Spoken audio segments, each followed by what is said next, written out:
நம்முடைய சபரிமலையில் இருக்கக்கூடிய ஐயப்பனுக்கு நாம் செல்வோம். அதனாலதான் நம்முடைய ஆன்மீகத்துல அந்த ஐயப்பன் கோயிலுக்கு போறது பாத்தீங்கன்னா எல்லாமே நம்முடைய ஆன்மீகத்துல ஒரு நம்பரா வச்சிருக்கோம். 48 நாள் விரதம் இருக்க வேண்டும், 2 நெய் தேங்காய் எடுத்திருக்கோம். அது யாருக்குமே தெரியாது 48 காலம் ஏன் விரதம் இருக்கும். இப்ப விஞ்ஞானத்துல இப்ப நாம சொல்றோம், இந்த உச்சபட்சமான கலாச்சாரத்தினுடைய மாற்றத்துல விஞ்ஞானம் வந்த பிறகு ஒரு மனிதனுடைய செல், அந்த செல் உங்களுக்கு ஒரு நாளை உட்கார்ந்திருக்கும் பொழுது உங்களுடைய செல் அழிந்து கொண்டிருக்கிறது, புது செல் உங்க உடம்புல உருவாயிட்டு இருக்கு. அது 48 நாள் ஒரு மண்டலம் முழுமையாக முடிவடையும் பொழுது உங்க உடம்புல இருக்கக்கூடிய எல்லா செல்லுகளுமே அழிந்து 48 நாளுக்கு ஒரு முறை புதிய செல்கள் உங்க உடம்புல வரும். அதனாலதான் ஐயப்பன் கோவிலுக்கு 48 நாள் விரதம் இருந்து உங்களுடைய உடம்பை வருத்தி கொண்டு நீங்கள் ஐயப்பனுக்கு பார்ப்பதற்கு செல்லும் பொழுது நீங்கள் ஒரு புதிய மனிதனாக நீங்கள் உருமாறுகின்றீர்கள் என்பதற்கான ஒரு அர்த்தம். உண்மையான ஆன்ம நிலையை நோக்கி என்னுடைய உடம்பை கொண்டு செல்வதற்கு ஒரு பச்சை தண்ணீரை குளிப்பேன் என்கிறீங்க. இதெல்லாம் பாத்தீங்கன்னா இருக்கு ஆனா இல்ல.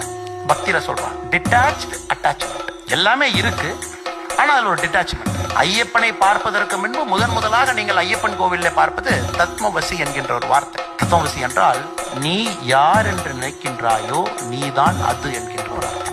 அந்த தத்மவசி அப்படிங்கிற வார்த்தையை பார்த்துட்டு கொடிக்கம்பத்துல சரியாக அது பதிந்திருக்கு. கொடிக்கம்பத்திற்கு பின் அதை பார்த்து விட்டு ஐயப்பனை பார்க்கும் பொழுது ஐயப்பன் என்ன சொல்லுகின்றான், உன்னை பார்ப்பதற்காக நான் இங்கே காத்திருக்கின்றோனோ தவிர என்னை பார்ப்பதற்காக நீ வரவில்லை.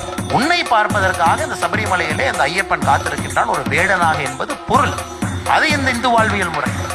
அதை காலகாலமாக பண்டை காலமாக அதை கொண்டு வந்து அது சரியாக இருக்கும் வரை நம்முடைய குணங்கள் என்பது சரியாக இருந்துச்சு. எந்த குணங்களுமே மாறல. ஞானம் இருந்தது, பக்தி இருந்தது, வைராகியம் இருந்தது, யோக நிலை வரை சரியாக இருந்தது, கடைசி நிலை பலம் வரை இருந்தது.